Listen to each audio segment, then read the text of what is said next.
lens crafters. Over 200 at Walmart and over 150 at America's Best. When it comes to value, Stanton Optical is the top bird. You're watching News 12, your home for the Masters. From the station that's on your side, this is News 12 at 6 o'clock. Day 2 at the Masters. Players are practicing. Phil Mickelson back on the course today after last year's hiatus. And those lucky enough to have a green jacket, they're getting ready for a special champions dinner tonight. We're going to check in with Laura Warren live from the National soon. But first, let's start with Riley and the weather. Pretty gray day all day long today until late when the sun did manage to peek through. And we like that, Riley. Absolutely, Richard. Finally saw a little bit of sun again in that full forecast. Riley, thanks. Day 2 of practice rounds at Augusta National and Phil Mickelson's Masters debut as a live golfer, which still sounds weird to say. Everyone was curious to see what that reception would be at Augusta National today. Laura Warren joining us live from the National. So, Laura, what was the Phil reception like today? Honestly, it wasn't what I was expecting. I was expecting a little bit smaller galleries for Phil, a few more points and quiet whispers, but that is not what we saw out here at all. In fact, we saw some of the biggest galleries of the day following that group of live golfers around, and most everyone was just excited to see him back out here on the course. Deep and wide. Not Ike's Pond, but the galleries around it. It was a lot bigger than I expected. I figured it'd be low key, but it wasn't a Tiger gallery, but it was definitely a bigger gallery following that whole group. People love Phil no matter where he plays. He can play on the moon, you get a crowd. You get somebody to fly up there. It's been great. Yeah, it's fun to be back. It's everybody's been wonderful. Did you expect any different, Phil? No. I mean, everybody here is so classy, and gosh, it's fun to be here. Phil played with an entirely live golf grouping, Harold Varner, Dustin Johnson, and Taylor Gooch, but the opinions are as plentiful as the color palettes out here. Money talks, but you know what I mean? I'm not, I don't know. I think it maybe sold his soul a little bit. I've always been in Phil's camp. I don't know. Yeah, but I don't know. Do whatever you want to do. I mean, it's up to you. I mean, if it betters your family, you play less golf. I don't see what the problem is with it. Have fun with it. I think if I'm Phil at his age now, you take the money because you don't know. I mean, Phil 20 years ago, I don't think he goes. Phil 20 years later, he made the decision he wanted to make. It's all pretty civil, but if a live golfer slides on the green jacket. Oh, yeah. It's business at the end of the day. What are you going to do? It'd be nice to validate the amount of talent that is over there on live, but and I think a lot of guys are playing really well heading in, so I think it'll be. So definitely the landscape of golf is changing. That is apparent out here this week. But something else that is apparent is that the tradition and the stability of the Masters amongst that landscape feels even more important than ever. But something else that never changes out here, that is the difficulty of this course. I want to bring in Sports Director Dan Booth to talk a little bit about course conditions and what these players are going to be dealing with this week. You know, Laura, every hole here at Augusta National has its own challenges in one way or another, right? But in addition to all that, we're also expecting a heavy dose of rain over the next few days, which will certainly have an impact on how the course is played. Now, while there's a lot of players out here who have played on this course in a variety of different conditions and everything along those lines, they are also well know that a little bit of rain is something that could potentially help out their short game in that respect. Now, they're all having to learn something new about the course and how it plays, like the changes to 13. But the reality is you can practice from any spot you want out here today, but you can't simulate the different weather patterns and what that does to your game on this course. I actually think with a little bit of weather, a little bit of moisture, like it's going to play long and difficult, but probably easier than if it were dry and fast, I would think. So I think the scoring would be decent, even though it's going to play pretty long. I think it's just a place, the more you play it, the more familiar you are with the greens. So I think I learned a lot around the greens and on the greens, and little breaks here and there. Tiger talked about what an advantage it is knowing this course inside and out, and we've seen him prove that. This will be his 25th Masters, and although he's still favoring that injured leg a little bit, he shot an eagle on 3 today, so maybe that's a sign of things to come. He's come a long way since almost losing his life in that horrific car accident 2 years ago, but he's still recovering and isn't playing at his chance as he would like. His last tournament round was in February when he tied for 45th at the Genesis. It was the best performance he's had since that car wreck. Now, the 5-time Masters champ says that knowing his limits is something that can help him climb up the leaderboard this time around. I can hit a lot of shots, but the difficulty for me is going to be the walking going forward. You know, it is what it is. I wish it could be easier. I got 3 more years where I get a little buggy and be out there with Fred. But until then, no buggy. Now, even though Tiger is still dealing with some mobility issues, and he is one of those guys, as we know, that we just cannot count out because of all his track record and everything he's done here at Augusta National. And it's something that's interesting, too. He talked a little bit earlier about how people might not have seen him as much of a threat as usual back in 2019. Well, I think we all know how that one played out. Oh, yeah. You love seeing Tiger as an underdog because there's no one that you want to count out less than Tiger. So when the cards are stacked against him, that's when he plays the best, and we're hoping to see that. And he may be a sleeper pick for your fantasy league. Have you figured out your fantasy roster yet? Something new they've done over the last couple of years.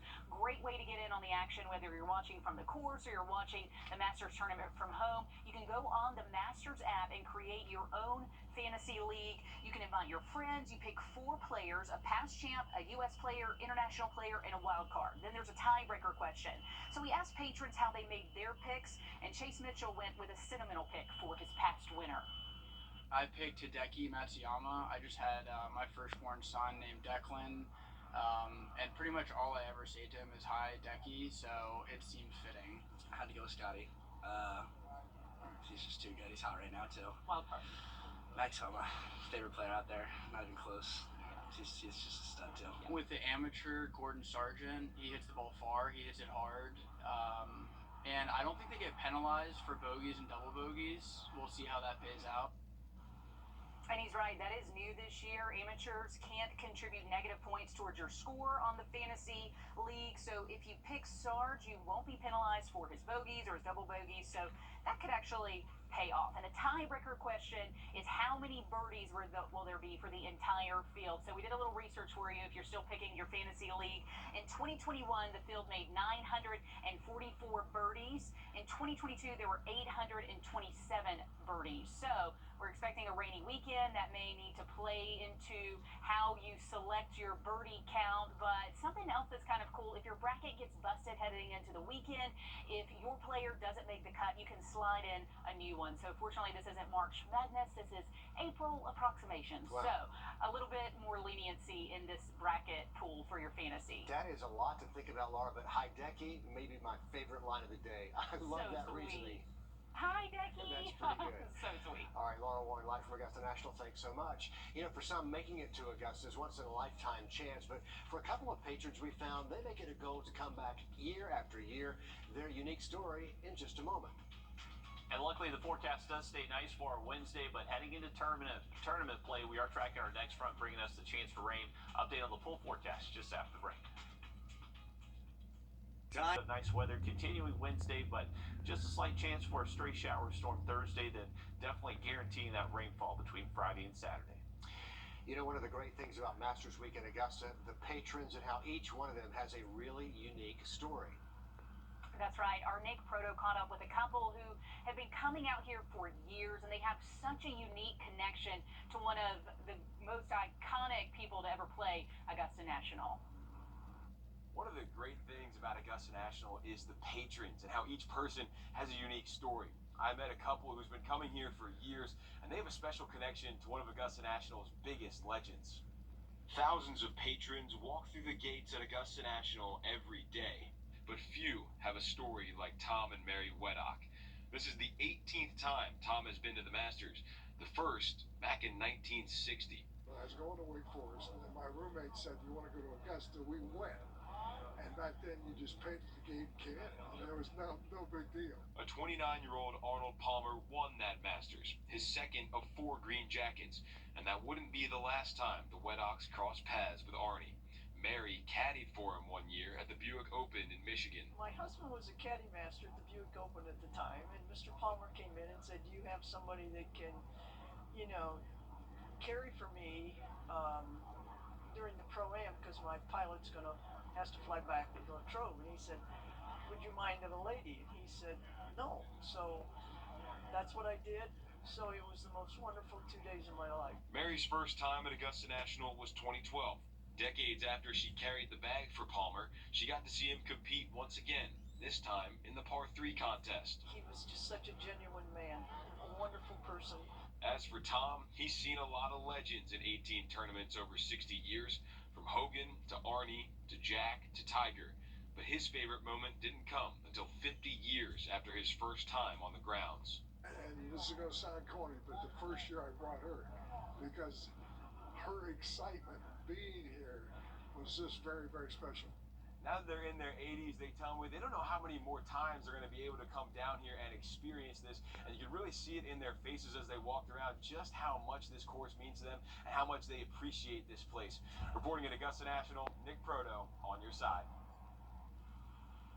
And that's the thing out here. It's almost overwhelming because everyone you meet has such an amazing story, an amazing connection, whether it's their first time ever playing, they once saw Phil in the subway, or they've been coming for years and they had a personal connection to Arnold Palmer. It was the Krispy Kreme on Phil. I think that's where people saw Phil pulling through the Krispy Kreme with his green jacket on. But I love that Arnold Palmer's name lives on. Arnie's Army is still going strong, and his name will always be a part of Augusta National. Laura, thank you for that. A big project in North Augusta leaving some business owners frustrated these days. We're going to check the progress on that old carpet building when News 12 at 6 o'clock continues. First of all, wherever I go, I'm always keeping an eye on the power lines. In my home of Puerto Rico, Hurricane Maria showed us what can happen with a weak and outdated power grid. So I became an electrical engineer, and now I work for Wrdw. We're investing in the latest secure technologies, and we're building the future of energy today. Our customers are counting on us for a modern and dependable power grid, and I'll be keeping an eye out to make sure they get it.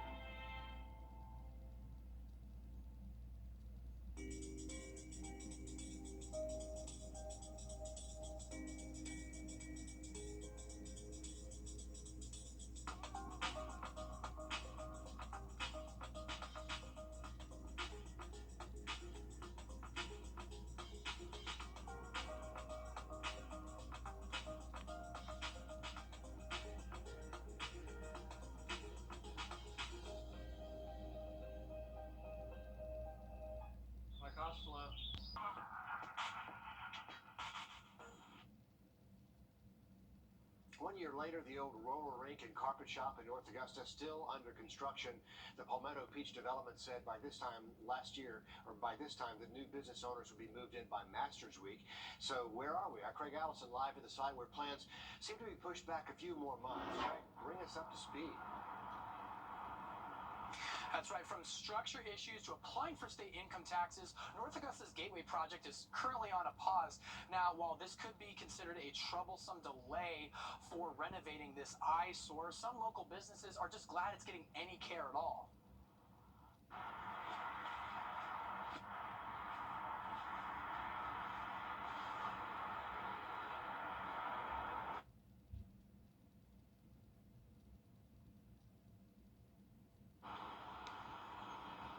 And with this delay going on, they actually got the state income tax about 3 months ago approved on that delay. They're just waiting for the city of North Augusta to approve that, and they say that could happen within the next month. In North Augusta, Craig Allison on your side. So, Craig, we apologize. We had some audio difficulties with your story, but if you could just quickly bring us up to speed. The main cause of that delay, is it financial, or is it structural, or is it both? It's a little bit of both, Richard. So what you can't see here on the outside is there were some floor issues. Inside of this, it used to be an old carpet store, and some old carpets would kind of be flooded up and weigh heavy on the floor, creating a structural issue that was dangerous for worker conditions. But essentially, that state income tax that they applied for is so that the city of North Augusta doesn't have to pay any bit of extra amount into this $15 to $20 million project for this entryway.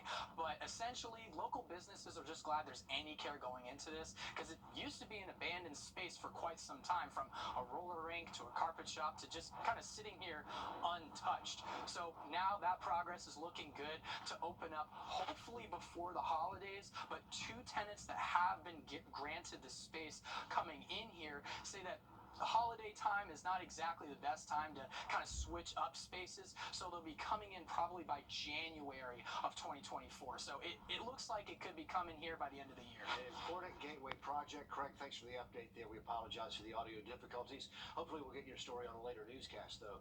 Tournament week traffic has some Augusta neighbors worried about how to get around town right now.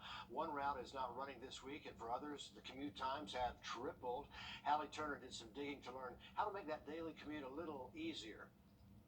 When it comes to public transportation, prayers begin right here on Washington Road. I'm glad that Augusta has something going on here, but it's a hassle for me to get to where I need to get to taking public transportation. Roxanne Colbreth rides Augusta Transit. Basically almost every day. A ride that usually takes 30 minutes to get to Kroger on Washington Road now takes hours when the sea of red taillights hit. By the time you get back home, after waiting on buses, something that would normally take you 30 minutes to go and do takes you 3 to 4 hours. And if she has an appointment, her day is gone.